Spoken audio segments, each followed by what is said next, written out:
नमस्कार ओडिशा मु प्रिया आपण मानक स्वागत करछि मो यूट्यूब चैनल ज्ञानदीप को। आपण माने जदि मोर ई चैनल टी सब्सक्राइब करना तेबे सब्सक्राइब कर दियंतु और पाखरे थे बेल आइकन को क्लिक कर दियंतु जहा द्वारा मोर समस्त वीडियो नोटिफिकेशन आपणक पाखे पहुँची पारिबो।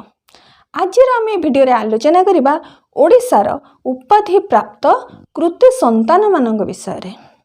तांको काहाको केउ उपाधि मिलिछि आज आम ए भिडियो रे आलोचना करिबा।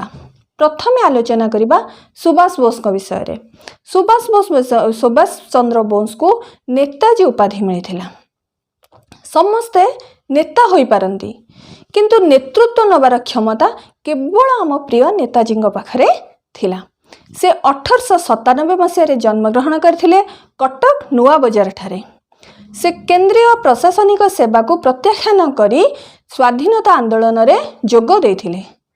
से द्वितीय विश्वयुद्ध रे तांको बंदी करा जायथिला। से बंदी अवस्थारू खसी भारतरू पलायन करिथिले। से सेठारे जाई जर्मन जापान इटाली सरकारंकर सहायता रे से भारत को स्वाधीनता करिया पई चेष्टा चलाइथिले। द्वितीय विश्वयुद्ध रे जो माने बंदी होई जापान रे रहिथिले तांको एकाठी करी तांको आजाद हिंद फौज गठन करिथिले। से मानक द्वारा भारत को स्वाधीनता करिवा पई से चेष्टा चलाइथिले। तांकर मृत्यु आज पर्यंत भी रहस्यमय होई रही जाइछि। तांको विषय जदि आमे आलोचना करिबा सेटा गोटे स्वतंत्र अध्याय हेबो। तेणु करी आमर प्रिय सुभाष चंद्र बोस थिले नेताजी। से बली आमर उत्कल मणि थिले गोपबंधु दास। से समाज सेवा दुखी रोगी सेवा को जीवनर व्रत बोली मणि थिले। तेणु तांको आमे अति प्रिय उत्कलमणि गोपबंधु दास बोली कहि थाउ। सेमती उत्कल गौरव थिले मधुसूदन दास जे कि स्वतंत्र ओडिशा प्रदेश गठन पई तांकर भूमिका बहुत गुरुत्वपूर्ण थिला। से परी उत्कल घंट जदुमणि महापात्र। उत्कल केसरी डॉक्टर हरेकृष्ण महताब जे कि स्वतंत्र ओडिशार प्रथम मुख्यमंत्री थिले। से बली उत्कल भारती कुंतला कुमारी सावत। उत्कल पंडित नीलकंठ दास तांको ओडिशार पंडित बोली आख्या दिया जाइथिला।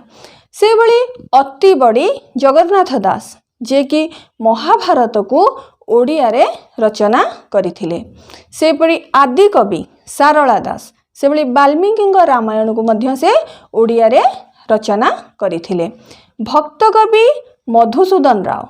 व्यास कवि फकीर मोहन सेनापति से बालेश्वर जन्म ग्रहण करथिले। तांकर अनेक उपन्यास कव्य खंडकाव्य सब रहिछि किंतु सेथुरु मुख्य थिला रेवती और 6 माण 8 गुंठ। से बली विदग्ध कवि आमर अभिमन्यु सामंत सिंहार। तापरे जातीय कवि वीरकिशोर दास। कविवर राधानाथ राय। कवि राधानाथ राय को कविवर उपाधि मिलिथिला। सेमती बलदेव रथ थिले कवि सूर्य बलदेव रथ तांको कवि सूर्य उपाधि मिलिथिला। सेमती कवि चंद्र थिले कालीचरण पट्टनायक। तांकर द्वारा बहुत नाटक मान रचना करा जायथिला। से बांकी रे जन्म ग्रहण करथिले। से परी कांत कवि थिले लक्ष्मीकांत महापात्र। संथ कवि भीम भोई से जन्मरु अंध थिले। तापरे गणकवि थिले हमर वैष्णव पाणी। गीति कवि गोपाल कृष्ण पट्टनायक। स्वभाव कवि बा प्रकृति कवि थिले गंगाधर मेहर। गाथा कवि गोदावरी मिश्र। कवि सम्राट उपेन्द्र भोज तांको उपेन्द्र भोज को कवि सम्राट उपाधि मिलिथिला। सेमती पल्ली कवि नंद किशोर बल। प्रेमिक कवि मायाधर मानसिंह। सेमती छंद कवि राधामोहन गड़नायक। गायक सुधाकर बालकृष्ण प्रसाद। बाणी कंठ आमर निमाई चरण को बाणी कंठ उपाधि मिलिथिला। सेमती भजन सम्राट उपाधि मिलिथिला भिकारी बल को। से जगन्नाथ प्रति तांकर एते भल पाइबा थिला जे शेष रे तांको मृत्यु बेले तांको रोषशाला रु अग्नि तांको पाख तांको जुई पई रोषशाला रु अग्नि आस्थिला। सेमती भाषा रत्न भाषा रत्न थिले खगेश्वर मार्था। बक्सी जगबंधु विद्याधर महापात्र जे कि पाइक विद्रोहर मुख्य सेनापति रूपे कार्य करथिले। आमर पाइक विद्रोह होता प्रथम जो इंग्रेज सरकार विरुद्ध जो आंदोलन होता पाइक विद्रोह थिला प्रथम, किंतु सिपाही विद्रोह को आम प्रथम बोली मानिजे। से बक्सी जगबंधु भूमिका अति गुरुत्वपूर्ण थिला, तेणुकरी तांको बक्सी आख्या दिया जाइथिला। सेमती जतिन मुखर्जी को बाघा जतिन उपाधि दिया जाइथिला।